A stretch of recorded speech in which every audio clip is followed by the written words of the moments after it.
Here we go, here we go, here we go. Hoya Locker Room, episode 88.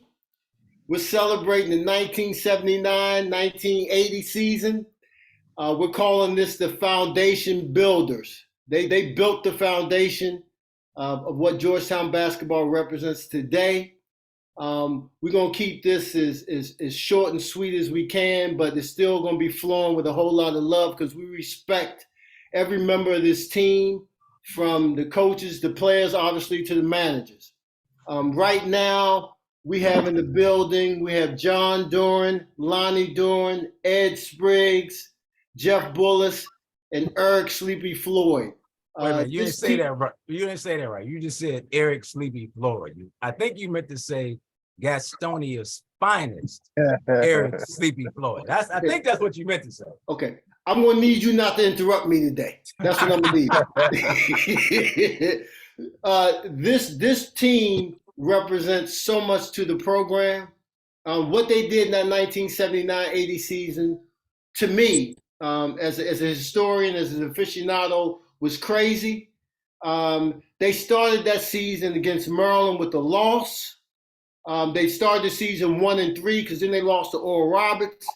In that same season, at one point in time, they were 9-5. They finished that year 26-6. It was the second team in Georgetown history to ever make the Elite Eight. We had 3 NBA players on that team. It was the first time a Hoya had been drafted in the first round in the NBA, and that was John Duren, 19th overall with Utah Jazz. So again, I can go on and on. I hope to hear stories about how that season unfolded, and I can't thank the initial guests that we have. We should have people flowing in and out during this hour. So with that being said, laying that groundwork, I'll give it over to my esteemed co-host, Markham Stansbury. Thank you, Gene. I have one question for you before we get into this. First of all, I want to say thanks to everybody. But Gene, I got a question for you. Yes. What is the Twitter for Hoya Locker Room? The Twitter for Hoya Locker Room. Right, if somebody wanted to follow us. If you want to follow us, you type in Hoya Locker Room and it'll come up. What is the Twitter for? The handle is @RoomHoya. Thank you. @RoomHoya. And what is the IG? Huh? Instagram is Hoya Locker Room. Beautiful. That's what I wanted to know. Shouldn't you guys have had all this shit straightened out before we got on? Exactly. No, Jeff. We've been talking about this all the time. We never give out our handles, and that's what that was for. Bullis. Come on, bro. Bullis. Killing me. Bullis, you know that cheesy part when you tell people to follow you and tune in and all that? I don't do that well, Jeff. Yeah, no, I couldn't find y'all for the longest time, but hey, you took care of things right there. We're good to go. Exactly. Oh, we got Lonnie in the blue light. That's baby. What the fuck? I ain't putting myself in no blue. Oh, that's the background off this metal shit. So, Mark, could you please get us started? So let me ask you guys. Well, let's just do this really quickly for everybody, just in case this is someone's first time tuning in. Each one of you, how did you end up at Georgetown? Let's go with Coach Spriggs first. I don't know how I ended up there, man. I was playing post office league basketball when they found me, and I didn't have a whole lot of options, so I was an easy recruit. Unlike say Sleepy Floyd, who was the man, Eric Smith, Jeff Bullis, those guys got recruited. They just told me, come on if you want to. Well, since you mentioned Sleep, how'd you end up on the hilltop, Sleep? The coach from Winston-Salem State saw me playing a North Carolina All-Star game where I got MVP. And I hadn't signed at the time, and Winston-Salem State was recruiting me, Big House Games. And he knew, I wasn't going to go there. So he called Coach Thompson and said, hey, I got this skinny kid. You got to see him. He hadn't signed yet. You got to come down and see him. So Coach Thompson never saw me play in high school. He came down to Carolina and watched me play a pickup game where I played at in Gastonia after school every day. And he came in and flew down with Miss Fillin and watched me play for 2 or 3 minutes. He walked out of the gym. So I thought I had fucked it up, He walked out and I thought he left. So I kept playing for the next 2 hours. I walked out of the gym. He was waiting outside for me and said he wanted me to come up and take a visit. He said all he needed to see was those few minutes. And that's kind of how I ended up at Georgetown. So you said something now kind of interesting. You said Big House Games knew you weren't going to go there. You're right. Were you, because a lot of times people talk about, like, and especially in recruiting, I'm from Memphis, and they talk about not letting the hometown kids get away. Was it made up in your mind that you were leaving? Yeah, I had verbally kind of committed to go to Duke, and I was talking to man, I'm so glad you didn't end up there. Georgia and Florida State, and Hamilton, who's the head coach at Florida State. He was out at Oral Roberts at the time. He's from Gastonia. He was trying to recruit me out to Oral Roberts, and so I had quite a few offers, but after meeting Coach Thompson, going up, running into Bebe and Big Sky and how crazy they were, it was decided right there when I met, the other guys that I was going to be playing with. Okay, Bullis, Hoya Bull. Yeah, well, I'm not really sure either. I was being recruited out of high school by a bunch of schools and was headed to James Madison. And I think towards the end of my senior year, I looked under the basket and Coach Stein was there. And I didn't know him from Adam, but he just showed up. And after that, it's a blur. I didn't visit campus. The first time I met Coach Thompson was when he came out to the farm and I introduced him to the cows there. And he signed me. So it was kind of lickety split. It was the last minute, but I decided academic reputation at Georgetown. And, if I was going to go, I wanted to be a small fish in a big pond, see if I could be bigger than a small fish. It didn't work out so well, but I made my decision. So I was happy to go there. Before we move on to the next person, I want to welcome Johnny Irwin into the conversation. We moved you to the back of the line, Johnny, but we're going to get to you. Thank you for showing up today. You were an integral part of that team. We're looking forward to hearing your story. Good. I'm used to being in the back of the line. I'm back there with you. So let's go with the best doing, brother. Lonnie, how did you end up at Georgetown? Well, mine ain't as complicated as y'all. I got recruited when I started in the boys club, and with Big John used to come and play, and due to Mr. Butler, Mr. Wise, and the Jabbo, they was the counselors and the staff at the club. But in my 11th grade year, Big John talked to the principal at Delmar held assembly and told everybody in there I was going to Georgetown, which I didn't tell his ass that, but he made it known so coaches wouldn't come after me. So in the meantime, I ended up going to a military school, Augusta Military. So people trying to figure out how do me and Bebe end up going to school together. And from there, I ended up, coming and going there before I even actually went to Georgetown. And that's a plus because Bebe had an interruption in his scholarship when he wanted to go to Clemson. That's how all of us ended up going there together. And Sleepy took my spot. Baby, how'd you end up at Georgetown? Good question. That's what I want to know. How I start this off? Well, anyway, me and Big Sky, we had a lot of pressure. coming through, being #1 team in the nation, and John Thompson being from DC and local guy, #2 boys club and all that. And, you know, we were sky high, top tier. So the whole city recruited us. Everywhere we went, this and that and that. It was all about the culture. First black guy getting a D1 job. We already knew Coach Thompson. He had all his recruiters all through the city. Everywhere we went, we sit down, y'all going to Georgetown, you gotta go, you gotta go, you gotta go. So finally we say, what the hell, we went. But it was all about the culture in the 70s. So that's one of the main reasons.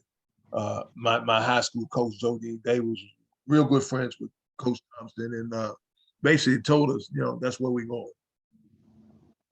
Okay, Johnny, how'd you end up on the hilltop?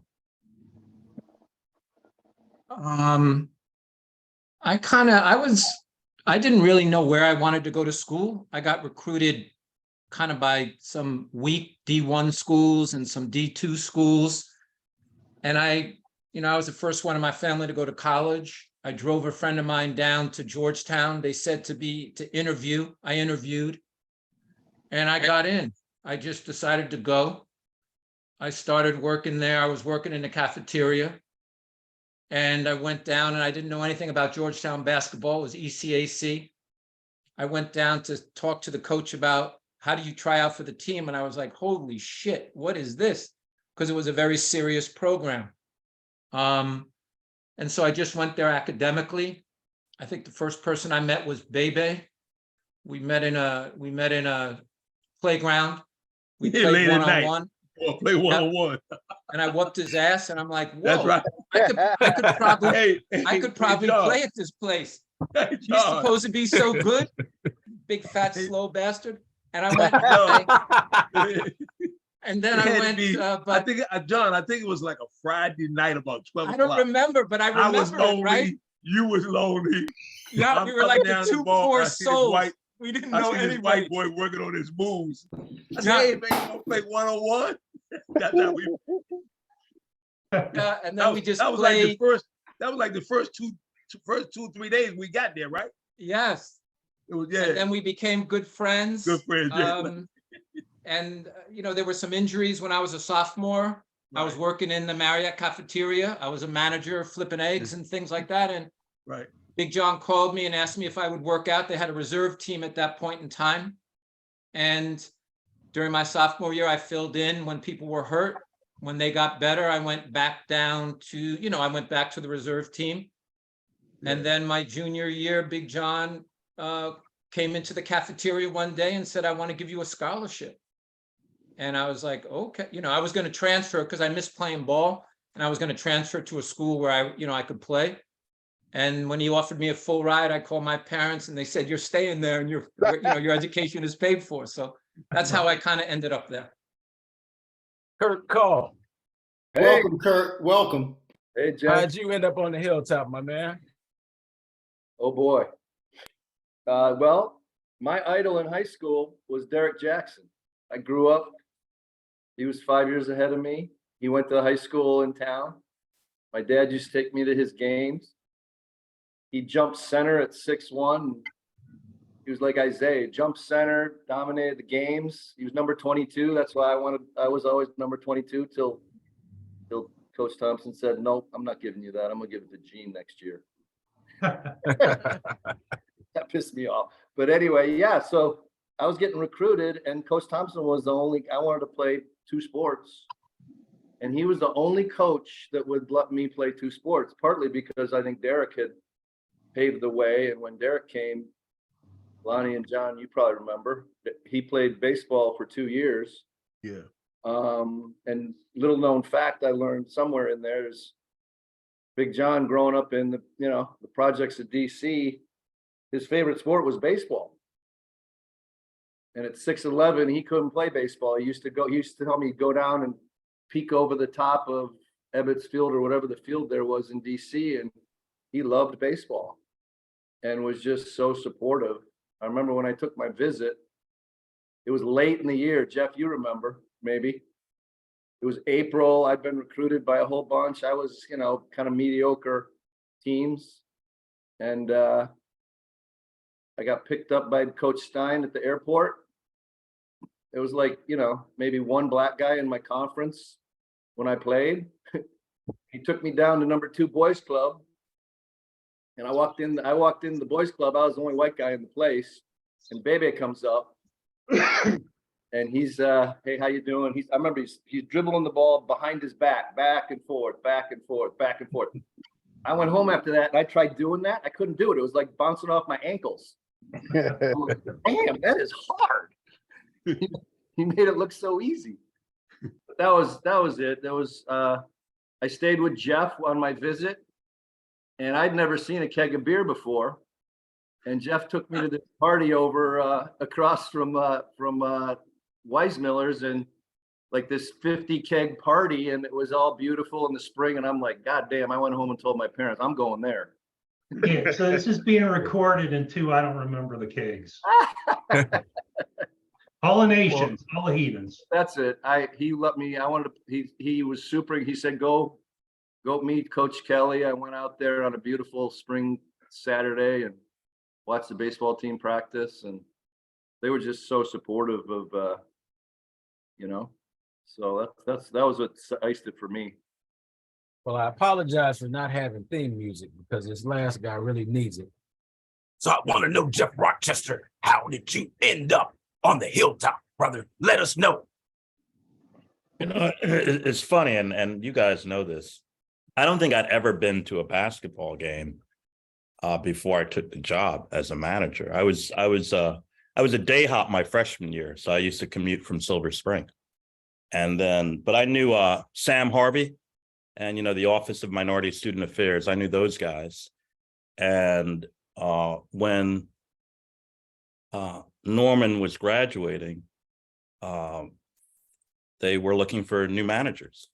And so they set me up with a meeting with Big John. I went in and talked to him. It's very polite. I was very naive. I didn't really understand what was going on. And then he offered me the job as a manager. And I started to give him names of other people I knew, Bobby Bembry, Nick Latayat, all these other cats that I knew loved ball. And then he mentioned Full Ride. And I'm like, I'm your guy. So that's how I ended up doing it. And I think for everybody it was transformational. I had not done high school sports. I did more student government kind of stuff. I appreciated sports, but I wasn't on the inside of athletics. And I think what we all saw was 2 things: the program really mature. Remember when we had the shitty equipment, then we started getting the better equipment, and when what's his name? Who was the white attorney that would hang out that did all the deals? Anyway, people started, you know who I'm talking about. David Falk. David Falk, yeah. People like that started to hang out, and it was just a tremendous experience. But I came through it not through the lens of loving basketball. I came through the lens of like, it's a job. It's paying for my education, and I obviously fell in love with it. And what relate to that? And what you guys did, I mean, because you guys did it. What you guys did is you transformed that school, because I was very tied into the student government side of Georgetown. Yeah, I don't know if you guys remember, they had hearings at one point because they were worried that basketball was overwhelming the academic. Yeah, what year was that? That was your year? That was your first year? No, I think it was probably my junior year, because it took a while. But people were worried. Was Craig Esther there? Yeah. Okay, right. I remember that. Yeah, they wanted to get basketball off campus. So wait a minute, they were Georgetown had hearings because basketball they were concerned. Yeah. I mean, not formally. They would meet. They were worried about. Yeah, and they were trying to get basketball off campus. Yeah. No, and I remember because I went home hearings, calling interviews, but I went to one of them. I'll never forget it. A young woman said that I'll make it up. She's from Boise, Idaho. She was a junior. She said her first 2 years, no one gave a fuck that she went to Georgetown. By her 3rd year, she said she could hold her head up high when she went back home to her community because Georgetown was a thing, and that's what I love about what this transformation was about. I always tell people Georgetown went from a regional, good, solid academic program with a basketball team to a national powerhouse. And you know what? The SAT scores went up, admissions went up, alumni giving went up, all the core metrics that the university cared about went up. you know, the talent pool went up because it's like an ad campaign. You have more demand. You have more demand. You get better quality students. So props to all you guys, man. But that was my journey. That sounds like a guy who worked in advertising in the WWE. I did. Yes, I did. Nobody caught my little Randy Savage intro. One thing Jeff touched on. We had terrible resources. Oh yeah. I think we had a universal machine that we lift weights, and it took 2 hours to get to weightlifting. So everybody had to wait for the other guy to finish. And I tell you, when I visit Howard University, and this is one of the things that people talk about now, Howard University had better facilities in basketball than Georgetown when John Thompson first got there. Yeah. When I visit Howard and I visit Georgetown, it was going back in the day when I went to Georgetown. I couldn't believe it. Yeah. And I was asking Coach Thompson, I said, where's the weights? And he says, you see that 10-pound weight right there? Pick that up and curl that. That's your weights. I mean, Everybody else had Nautilus, and we had Universal. Yeah, Universal. Right. Remember that? You know, right now they all talking about, oh man, why these good kids don't go to black school? You understand what I'm saying? It's like, and then Georgetown was kind of looked at for a lot of people before we hit like my junior year as a black school. When we played, people they like, I think we played Alabama. They said, "Damn, is that a black school with a black team and a black?" Well, you had the facilities of a black school, so yeah. I mean, it was terrible. What I did like, you had a guy from DePaul. What was DePaul coach name? Myers. Luke Hanasaki, and Big John always say, "Oh man, y'all from the city. Y'all don't need no weights. Just roll the ball out there." And they was right. DePaul, St. John, Georgetown was basically, don't worry about Alabama and Texas and all that stuff. Y'all are from the city. Just roll the ball. Yeah. So I have to apologize to anyone that's listening. I just want to sit back and hear everybody's stories. It's hard to interject with any type of formal questions, but I'm going to say it maybe more times than not in this conversation. Thank you to everyone for taking time out on your Sunday and sharing these important stories and stories that will probably never be heard again. But with that being said, that 79-80 season was introducing Georgetown into the ether, into the national college basketball scene. If each of you can share a story about that season, because again, I highlighted in the beginning, you started that season with the L. At one point in time, you were 9-5. You ran off like 15, 16 in a row, all the way to the Elite Eight. So I gotta figure there was some testy times during that season. So but let me start all that off. I'll go back on mute. I think my comrades, Kirk and John, we was the only ones that can beat the white team. The white team was Big John, like special announcements that they never supposed to lose. Could you clarify what the white team is for our audience? The white team is the ones that got all the damn playing time. The blue team is practice dummies. But he figured out we wasn't dummies. At one point during the NCAAs, I never seen nobody put us on TV for riding the bench. They had us on the NCAA interview about how can these people be so happy riding the bench. And the thing about it, we wasn't happy. The people that was in front of us were just that good, but we didn't take no easy way on them neither. Because we was at one practice and we was going to NCAAs and we supposed to been out there going through the motion. And my man Sleepy Floyd had the nerve to dunk on me. Knowing my leg was messed up.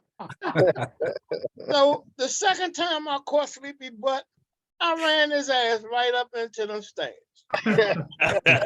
Big John called me over this time I'm messing with his mortgage. Go sit my ass down. But I never had no more problems out of sleep. But the whole thing in a nutshell, man, that stuff was built on us putting the hard work in, coming from different parts of the city and the country, and mending together a relationship.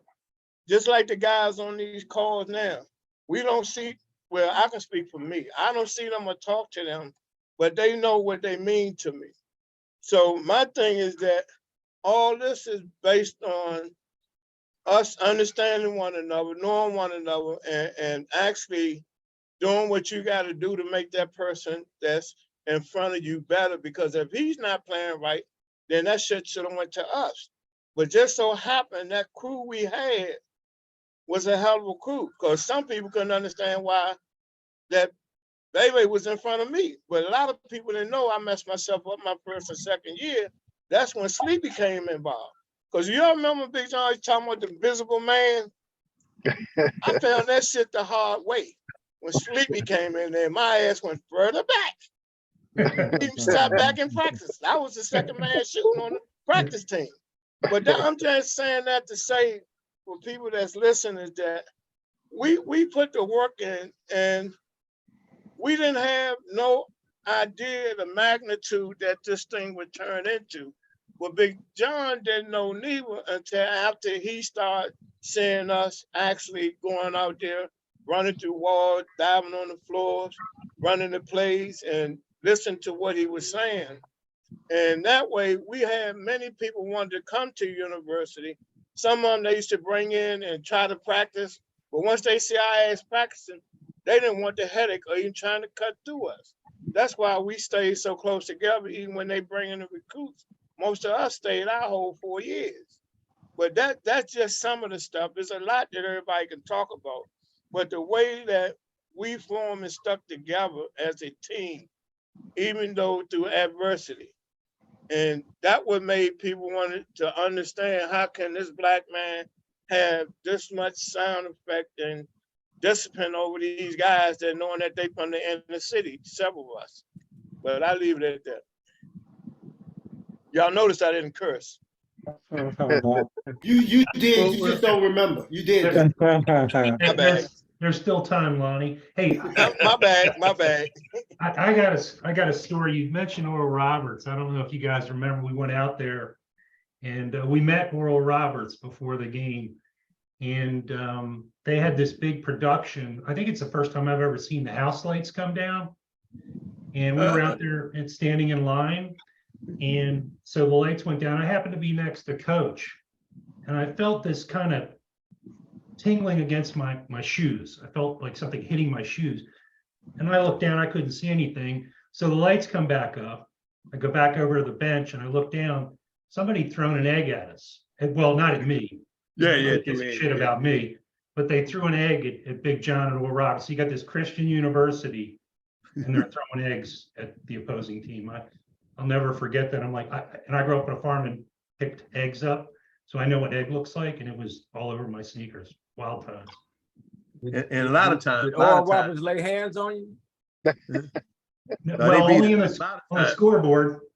Yeah, a lot of times, Coach would interact with the fans because he was pretty funny, and they'd be talking stuff to him, and he'd be talking stuff back. And, you know, can you sit down, Coach? I can't see. He said, next time, buy a better seat. Stuff like that. He was funny, man. You know, with the fans, and you know, a lot of the fans, especially up in New York, they like Big John. But at Oral Roberts, the main thing was on that floor saying this is where miracles happen. And I think they beat us too. Yeah, they beat it. Yeah. They had a good team. They had about the guards and Lil Rodney Wright from DC was on the team. They had a good team. Yeah. What was the year when they was paying a lot too? Huh? What was the year when Big John and Lefty got into it? Remember that? That was that year. He said that's 79, 80. That was that year. That was something else. That was something else. Yeah. Big John. In the Armory. Big John. Over at the Armory. At the Armory. I'm standing at half court. Big John gets up. He walks over to the scores table to check on something. Lefty sees it. He gets up and walk over there, and Big John is bending over, and he looks back to Lefty and say, "What the hell you want?" So Lefty say, "I'm trying to see what you over here doing. What you worried about what I'm over here doing? Just get your hands back." And they had that little tussle right there. Never touched, but I can't say all the words, but they was talking a little bit. But at the end of the day, Lefty and Big John was boys. Yeah. They boys, but that was funny, man. He said, "What the hell you want?" And Lefty was Big John 6'11", and Lefty was 6'4.5". He's a big boy too. That'd been a good fight. Baby, you mentioned something this I think is kind of interesting. You said, at the end of the day, they were friends. It was funny. And I think, and I mentioned that because, I think it's interesting. We have Jeff on, who was an executive with the WWE for so many years. And I think that one of the shocking things for me was when Big John died, Jim Boeheim, when they did the service from Georgetown, Jim Boeheim spoke. And while I was there, I never heard one positive word about Jim Boeheim in the locker room. And I think that those guys really played up the rivalry between each other, and much in the same way that happens in professional wrestling. These guys, I grew up wanting to be a wrestler. Let me tell you what happened with Boeheim and Big John. Boeheim's best friend is Dave Bean. Big John's close friend is Dave Bean. Interesting. So Dave Bean did our games at Georgetown, right? We got a Syracuse guy to do the games. So Big John, Boeheim, and Dave Bean, they all friends. So Bean was doing the commentary. Yeah, Dave Bean did our games. Channel 5, Wow. he did the games. And Boeheim and Dave Bean, I think they was in the backcourt together when they was at Syracuse. Played together. They played together. So Dave Bean, Big John, Boeheim, they all cool. They all, that's a lot of stuff. See, me and Big John, a couple of times we went up to New York for the Big East opening and stuff, and everybody was sitting in the room and this and that. They was all cordial, and like Big John said, they like Big John because I think it was Coach Thompson's idea to start the Big East. From what I understand, him and Dave Gabbett and the other guys realized the kind of money that they was making, where they was at, and then when they got in the Big East, the money tripled. So they all love Coach Thompson. What was it like, fellas? I'll just throw this out for the group, because this group doesn't need much rope to go. You all go. What was it like being part of the Big East, the first Big East, and then seeing what it became, even though it may be different now, but seeing what it became? What was it like being part? Because Georgetown won the first Big East tournament, and correct me if I'm wrong, they were co-leaders. Like I think there were Syracuse, St. John's, Georgetown all went 5-1 that year. But what was it like starting the Big East off?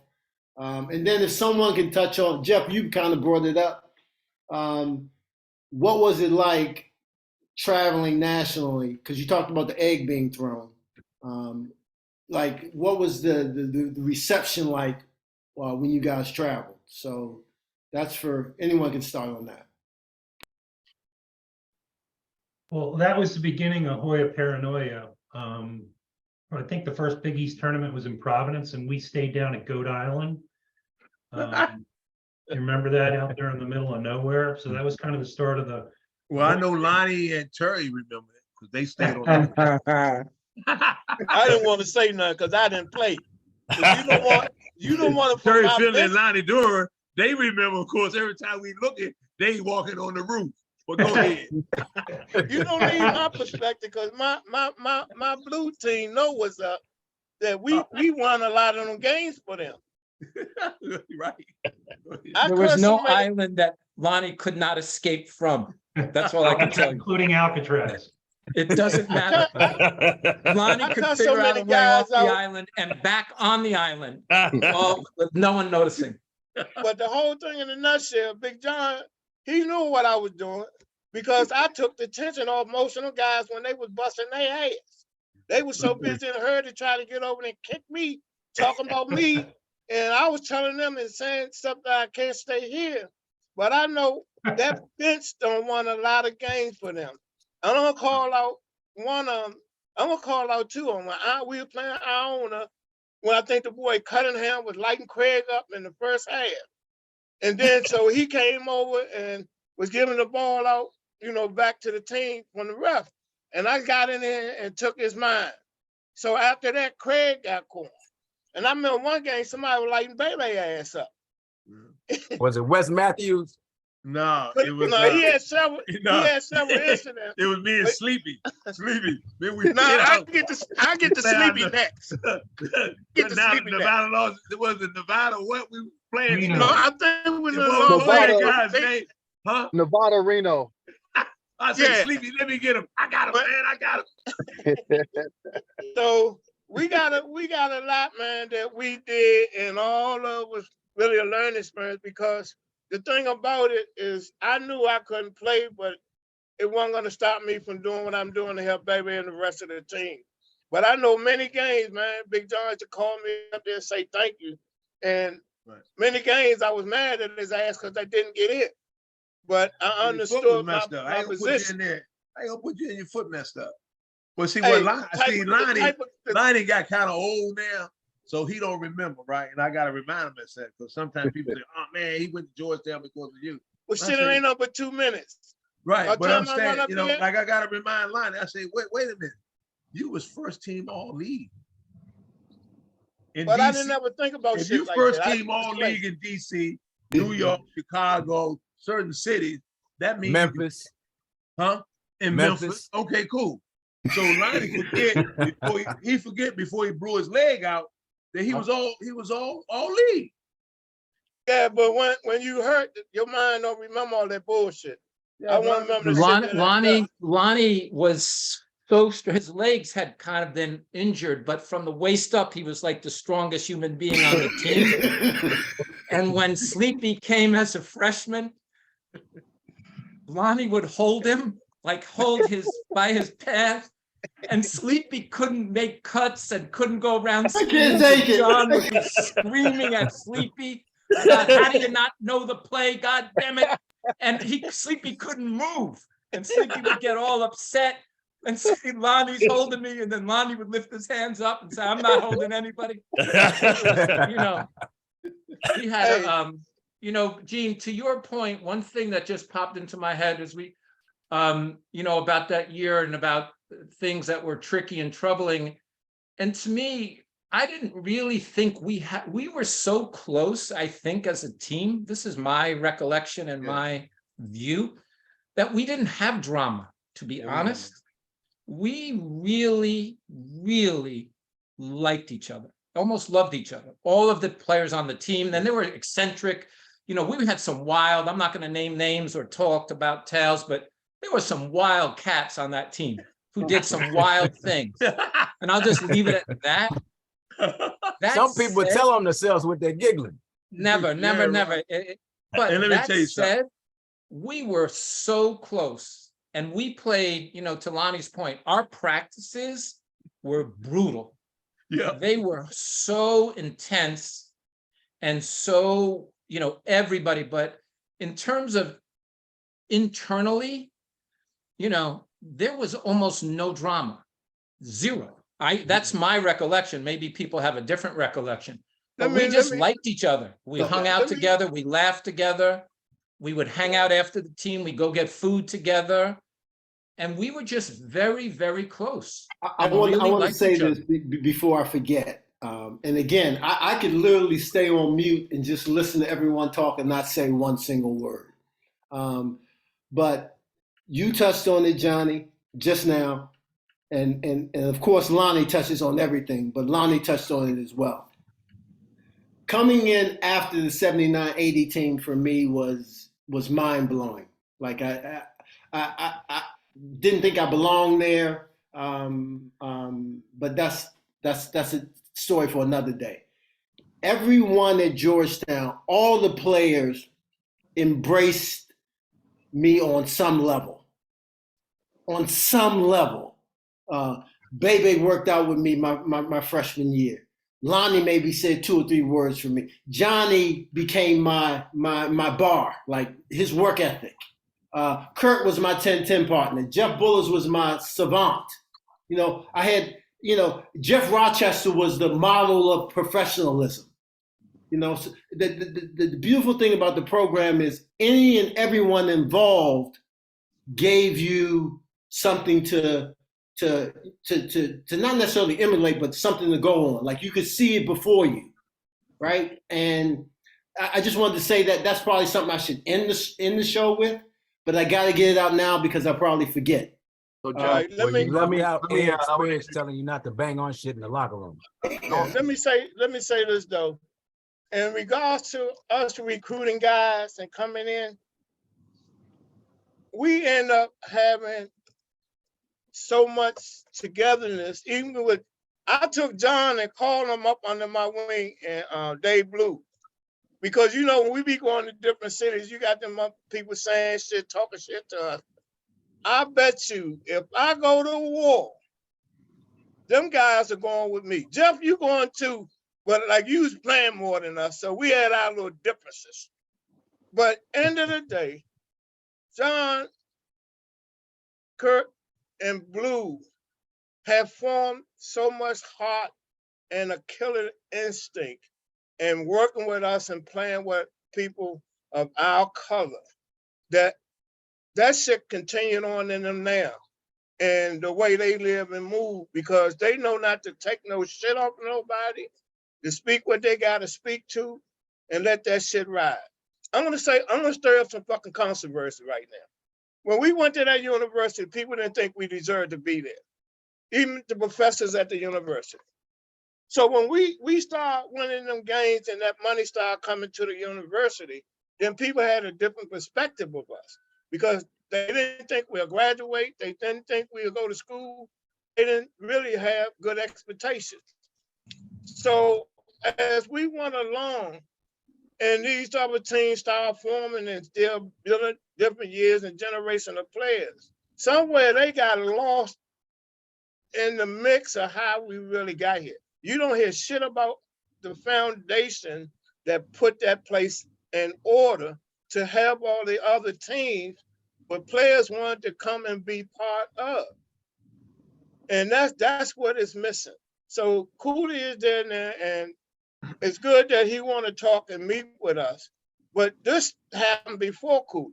So Cooley took initiative to do something that could have been done years ago. Not throwing shade and blame on anybody, because end of the day, when this thing is changing over, he got to build his own legacy.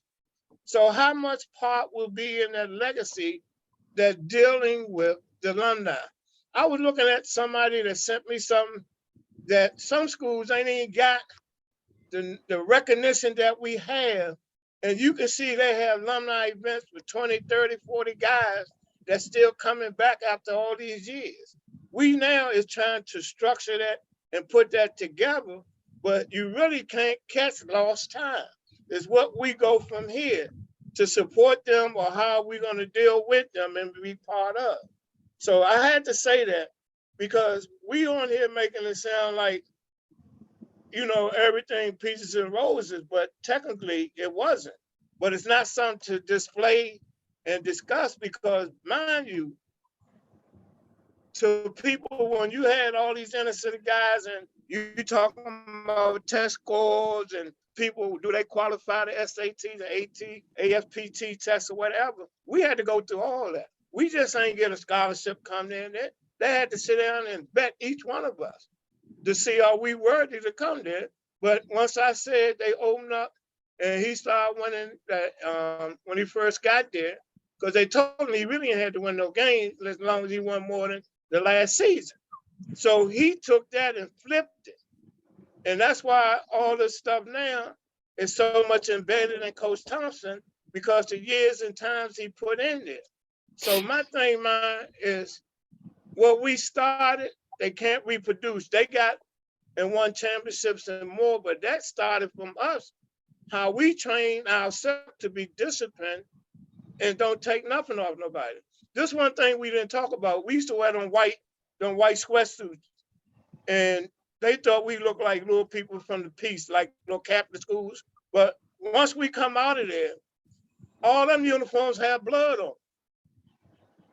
Y'all might not remember that when we be in there, y'all be in there tugging the war, we drawing blood. So them whites had to go to another color.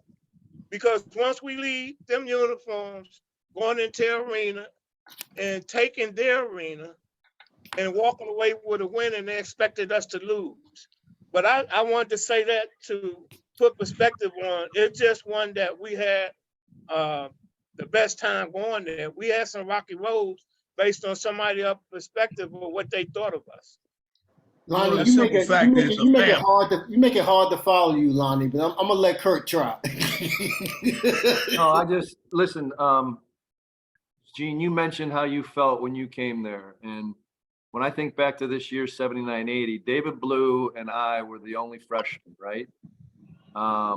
And we came in, there was a culture of responsibility by Bebe and Johnny and Terry and Lonnie and the seniors. And it was frankly, it was a culture carriers of excellence, you know? And there was a real teach it, like, this is how you do it. And when I watch games, you know, the devil is in the details. I remember, right, we were one of the few teams where the coach sat in the middle and the players sat on each side of the coach. And those seats next to the scores table where Terry and Lonnie sat, were I remember he pulled David and I up here. He goes, "You come up here and sit with us and learn how you do this." And the shit we would talk to those guys when they were checking in from the other team, and if we didn't get up when the timeout and, you know, and listen to what was going on, Lonnie'd say, "Get your fucking head in here, man, and listen to what's going on," right? And you know, Bebe was down. Bebe and Lonnie lived 5 doors down on New South, first floor from David and I. And Bebe was in our room every single night, primping in our mirror, looking at how good looking he was, and, you know, but talking about what it was like and how it had to be. And I know Mary Fenlon had told him, make sure you take care of these 2 white boys, make sure they make their way. But Hey, look, I remember the first time you and y'all got cussed out. And I came to the room that night. Yeah. I was sitting in there so quiet, like it was a funeral. I said, "What the hell's wrong with y'all?" He said, Yeah. "Man, we messed up. We don't know that." Big John, I said, "It's going to be a lot of that, kid. It's going to be a lot of that. So just go ahead and do what you normally do, because tell me." But and same thing with, I remember the first time he cussed out Scott Wolf. yeah.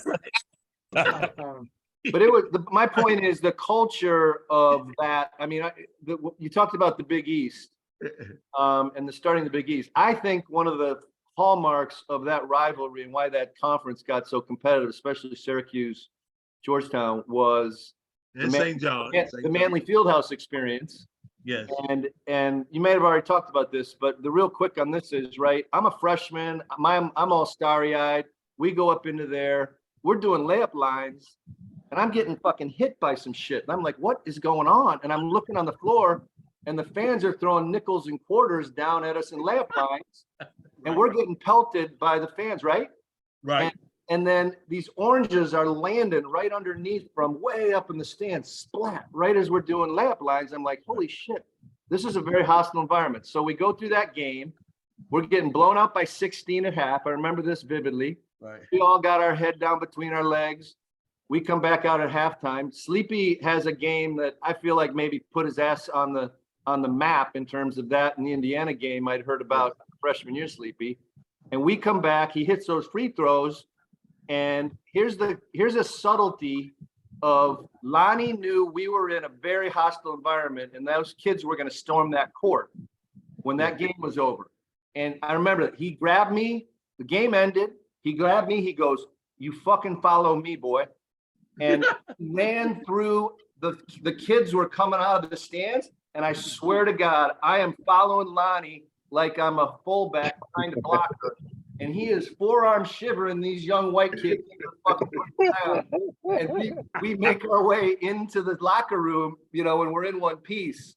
But that was an example of Lonnie taking care of the young guys, and that was the kind of culture that we then, Gene, brought to you and all the way through. And that's the kind of culture that a team has to have from the top all the way to the bottom for us to be like Johnny said, which is, you know, getting along and liking each other and, you know. Hey, Curry, let me jump in because I gotta jump off real quick. But I just wanted to say, you know, for me, piggybacking off of what Lonnie talked about, the practices, the competition, the camaraderie. To me, what excited me and still excites me to the day about Georgetown, when I think back on it, it was just a competition. And I think that high level competition, whether you're playing 1-on-1, 2-on-2, 5-on-5, competition and shooting free throws, competition and shooting 10-10, that's what motivated me and really catapulted me to being successful into the NBA, because once I got to the NBA, the practices that we had went through at Georgetown and playing against one another, the NBA was easy to me because a lot of guys didn't come up the way we came up at Georgetown, playing against Bebe Duren, playing in the summer league, the famous summer league that was in DC those years prior. Urban Coalition. Urban Coalition. That, to me, that was real basketball. That was competition at the highest level. You know, forget the college, forget the NBA. That was real competition. And I know y'all joke about me coming up from Gastonia and the country and all that, but that's how I grew up playing. This was just all competition and competitiveness and fighting with your brother on the court and walking off hugging each other at the end of the practice or after the game. Right. And that tradition, that foundation that Georgetown was built on, you know, I went to practices after I left there and watched those practices. They weren't the same. Right. You know, they had to be coddled. They couldn't yell and scream. Big John was cursing us out every freaking play. Yes. Every practice we getting cursed out. We thought we couldn't play. By the time Coach Thompson finished talking you down, if you wasn't strong-willed and had a lot of self-confidence in yourself, Coach Thompson would break you. Yes. You know, he would literally remember he took us down Lord. Remember he took us down Lord and Sleep. That's we used to right. go to the penitentiary and play against the penitentiary guys. That's right. So that, to me, that's what I love about Georgetown. Those experiences and shit. When I went to the NBA, and you know, Bebe, you know, guys talking trash in the NBA, man. It was, it wasn't even nothing. You know, it wasn't nothing because that, you know, they weren't used to that kind of competition and that competitiveness and like Lonnie said, you know, we don't see each other all the time. We don't have to speak all the time, but there's a connection there that will be there forever and cherished and makes me proud that I had the honor to play with all of you guys and meet you and those relationships. You know, Johnny High, you and I spent a lot of time off the court together, me and John Irwin. You know, we got in a lot of trouble together and he kind of took me under his wing off the court and we all got those inner relationships. Gene Smith and I, we spent a lot of time together. We were very, very tight, even though we don't see each other a lot. So, you know, looking back on that, what Coach Thompson gave us, that opportunity to meet each other, to learn each other's cultures. You know, Bebe and Lonnie, my sister's married to one of their very, very good friends. Who knew coming from Gastonia, that connection would be there. Right. So I just wanted to say that before I jumped off. Man, I love you guys. I love my experience. And when I look back over my career, my success, and I didn't have Hall of Fame success, but I had a hell of a career.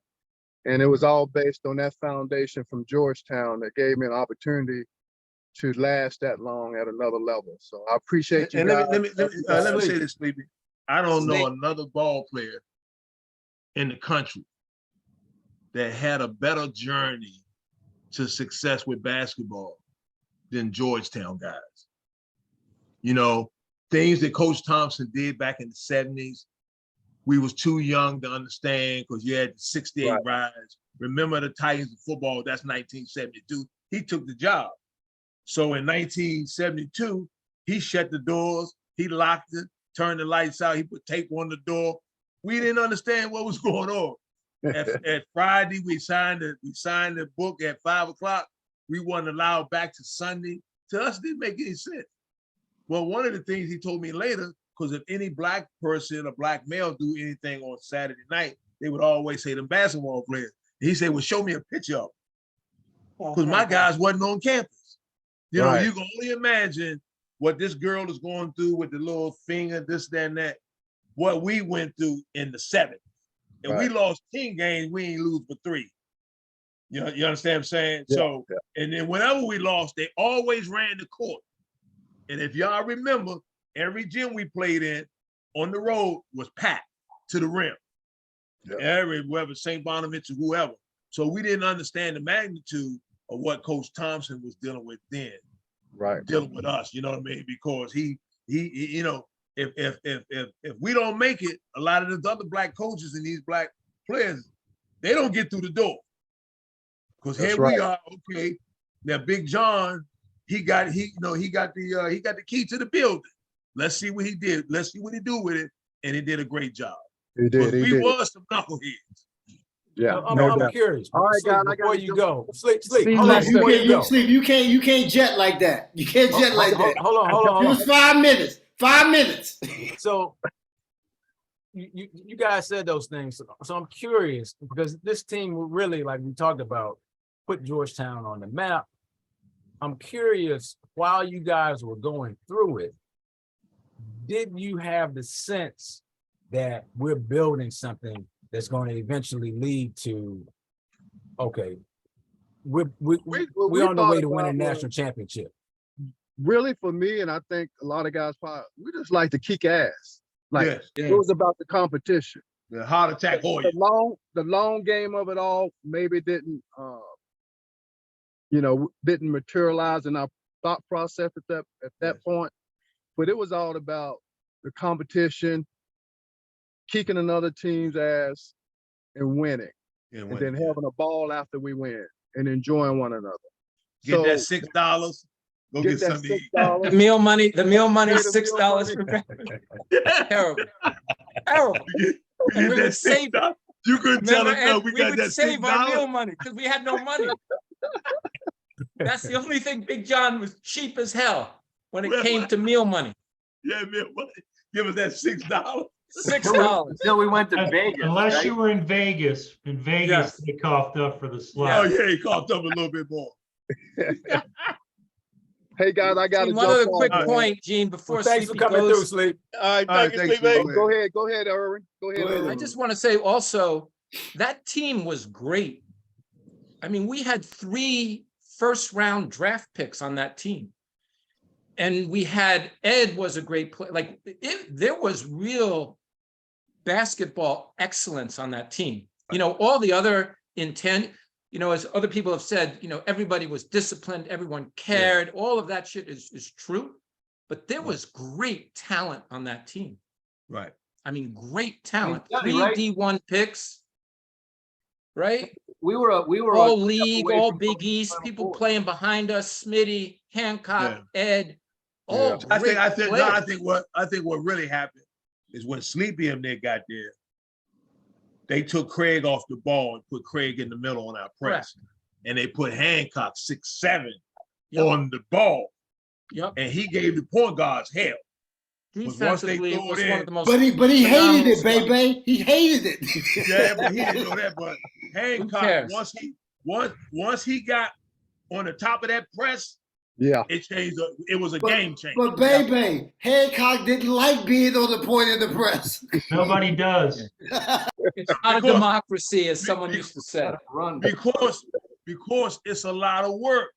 And I mean, he worked it, man. Let me tell you, he get on top of that press. Because even sometimes during the competition, on the others, they switch over. I hate him coming over on me. So, you know, and the guys that we're talking about, he said, man, y'all got that 6'7" long guy on the press. And then, Craig, because Craig used to do that.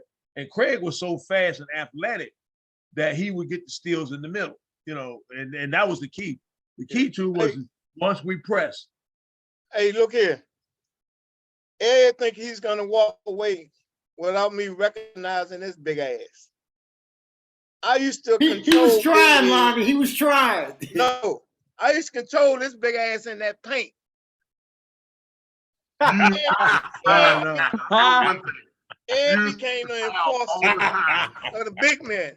So I had to break his big ass down in that paint. And I remember one day I hit Ed and I ran behind Coach Thompson. Ed was chasing me and he was so mad. The shit was popping out his head and arm because he couldn't hit me. You remember that, Ed? I remember you running, and I remember you. I was about to say, Lonnie, you only hit Ed once. That was it. Never did it again. I became his best friend after that. No. You 'Cause I sure as saw hell did. somebody was ready to kill me. Lonnie and Ed problems. Ed and Lonnie problem was the room, the temperature.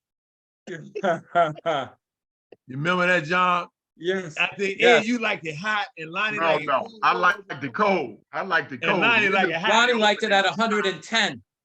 And He was doing hot yoga before it became a fad. There you go, man. You goddamn brother, keep turning that goddamn heat on. Hey, just real quick, I want to follow up on what Kurt said. I don't remember when we won it, Manly.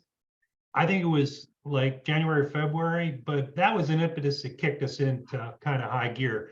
I think because that was a game changer. You go in and close a place. That was enormous. And it just Plus with February ESPN. 13th. a giant impetus. And the second thing I'll say, what drove that team, I'll recognize Ed. Ed was a little older than us, but he was a steadying influence and a kind of a milepost. I don't have the right verbiage here, but Ed was a significant part of that team in more ways than just being a really, really, really good player. So those are my two takes on how that season kind of became what it did. That good player, Rochester. I appreciate it, Jeff. But all I was physical. You could guarantee that it was going to be some punishment dealt out if I got close to you. There was no doubt about it. That was, let me tell you, freshman year, we were playing George Washington. Remember that, Lonnie? Yes. And the boy hit Tom Skates in the back of the head, and Tom didn't even know he was hit. But after the boy did it, he backed his way past the bench of Georgetown, and my boy Lonnie stole him. And I was like, oh, I like this. I'm gonna come here and enjoy all of this right here. So we were doing. I can testify to Ed Spriggs being physical, even up at Yates Fieldhouse. You come down the middle, you're gonna get touched up a little bit. We did the film of that game after the George Washington game. And Yeah, Big yeah. John kept running it back when Lonnie was clocking that motherfucker. So I got a question for you, Rochester. With this cast of characters, was there any particular player that got on your nerves? It was like, oh man, like, because I had some guys like that I was just like, man, can we get to 7 o'clock so I don't have to deal with this dude? Jeff, before you answer, I just want to apologize to everyone. Sometimes I try to catch these questions in the beginning, but I wasn't able to this time. So yeah, we're gonna keep it real. No, I'll frame it differently. Thank you, Jeff. I was in no, all kidding aside. I was in Barbados. I lost my mom a couple of weeks ago in Barbados. She was 95. She led a good life. I went to see my dad for Easter 93. Every time I see my dad, he asks about you guys. Ed, he asks about you. He asks about the Duren brothers.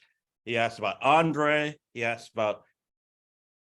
And so my last comment is that you can't underestimate how many people's lives this team and this program has touched in a profound way.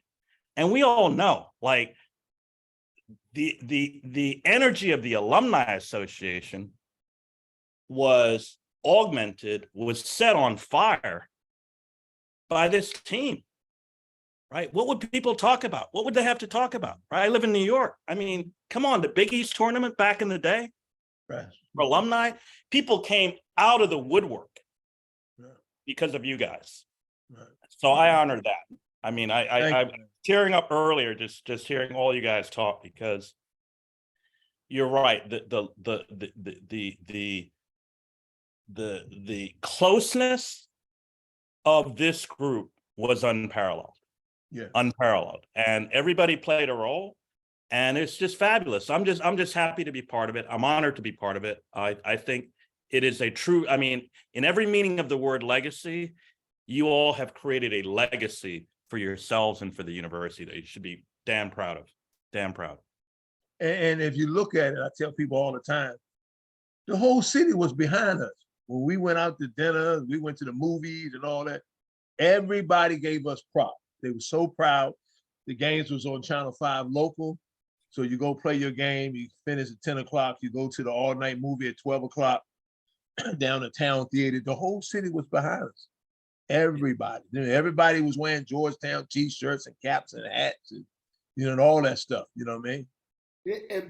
But to jump on that role here, from that, it went local, it went regional, and then when the Big East shit started to happen, it went national. Yeah, when Patrick came and it hit New York, it was all she wrote. But the Big East 8 o'clock game was 5 o'clock. Yeah.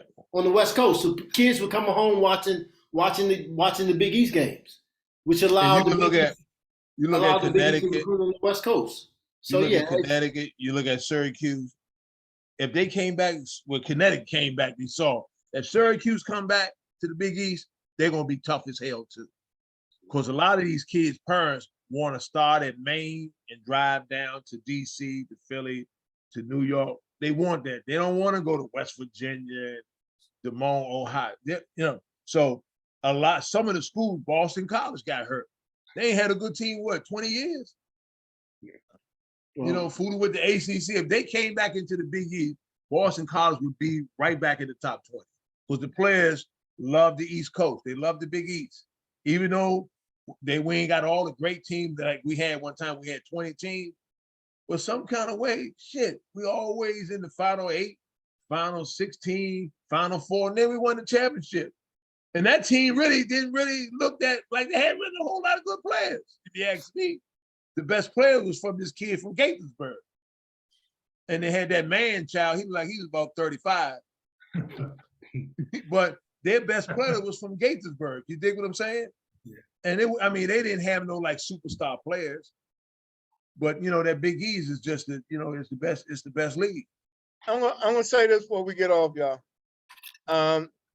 I was trying to figure out, man, when Big John was scheduling, y'all didn't realize how many times we played up in Boston University, Holy Cross, or Boston College. Do y'all remember we used to go to Sat Sanders restaurant, like in Blues Alley? The whole time we was playing up there, he was recruiting Pat.